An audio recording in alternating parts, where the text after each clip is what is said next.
So let's go back to when I was in seventh grade. At that time, my father was working abroad, and me and my mother we were living in a joint family house, which is quite common in this part of Asia. I was living with my uncles and cousins and my grandparents in this joint family house. My parents had recently built a new house, which is this one, and we finally decided that it was time to move in. I still remember the very first day. My father wasn't with us because he was still overseas, but a few of my cousins came along to help us settle in and spend the night. The house felt a little strange, but I figured that was normal because it was a completely new place after all. Back then, there were almost no houses around us. Our house was surrounded by a lot of empty land. There was only one other house on the entire street, and it was right at the far end. Today, the street is packed with houses, but back then it felt isolated.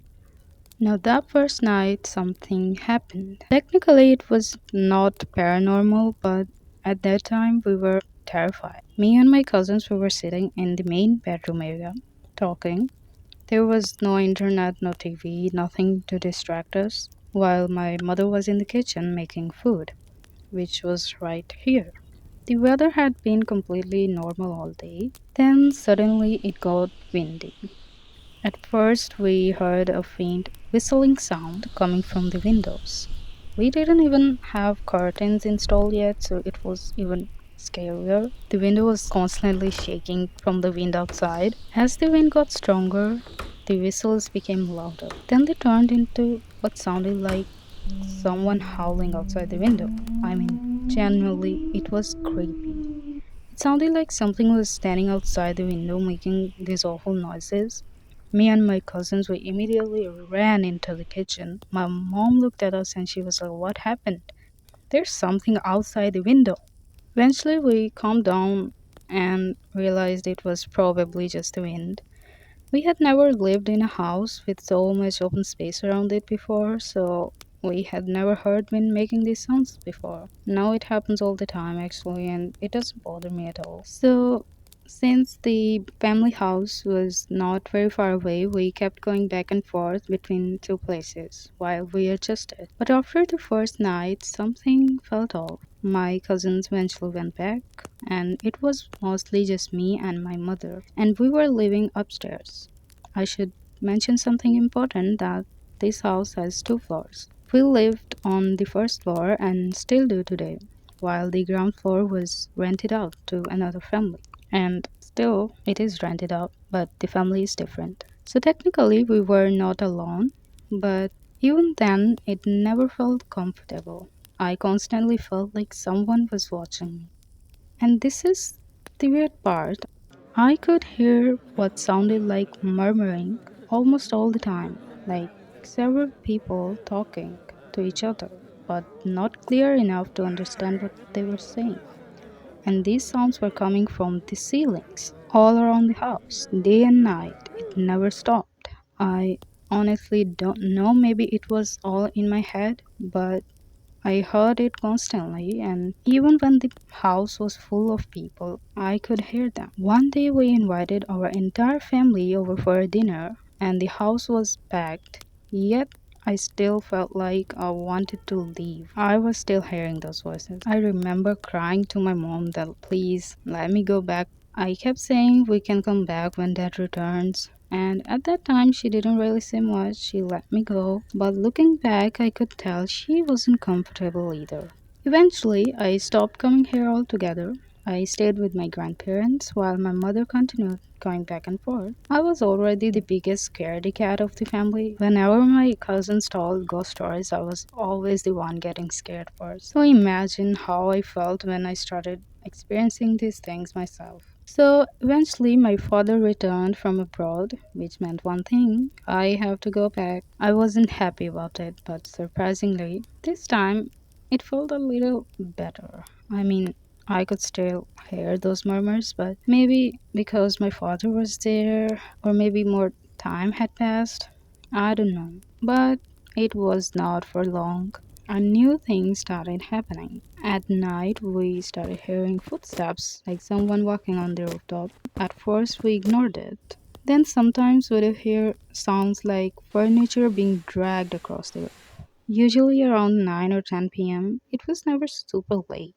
My parents kept trying to explain it away. Maybe it was the tenants downstairs. Maybe someone was moving something. Maybe it was the wind. One day, my mother actually asked the family downstairs, and they said it was not them. But by that point, we had heard that sound so many times that we almost got used to it. Then one night, something happened that genuinely scared my parents. So I was asleep when I suddenly woke up in the middle of the night. My parents were awake and they were talking, and they looked worried. My mother told me that they had been asleep when they heard a massive noise outside, like a loud crash, like someone had jumped from the roof and landed on the ground. Both of them heard it. At first, they thought they might have just imagined it. Then the tenants downstairs called my mother on her phone and they told her that they have heard exactly the same thing.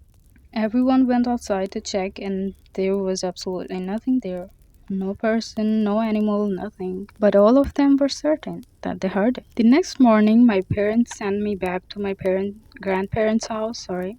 And from what I remember, they had someone come over and pray and cleanse the house. So a few weeks later, I returned and something was different. The strange feeling was gone. And the murmurings were gone too. Everything felt normal. For the first time, I actually felt comfortable living in this place.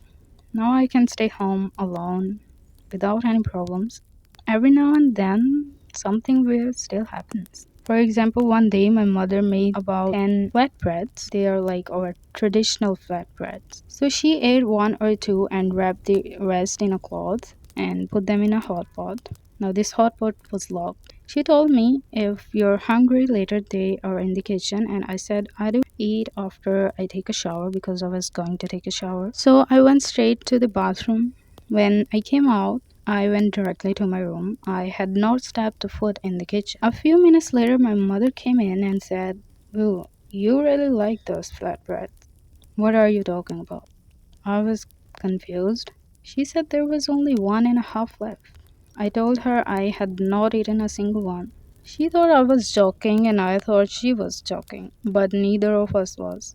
Nobody else was home, just me and my mother. The hot pot was closed, the doors were closed, and we are on the second floor. To this day, we have no idea what happened to those flatbreads. So naturally, I blamed the ghost.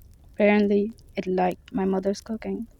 Then there was another time when I was washing my face in the bathroom and I clearly heard someone crying outside, like a woman crying. So I rushed out because I thought my mother was crying. When I came out, I found both of my parents calmly sitting and having a normal conversation. It did not look like someone was crying. I don't know what that was. Those are some of the strangest things I have experienced in this house. And if you do like to hear about my sleep paralysis demons, let me know in the comments. And don't forget to subscribe. Bye bye. Take care of yourself. I will see you in the next video.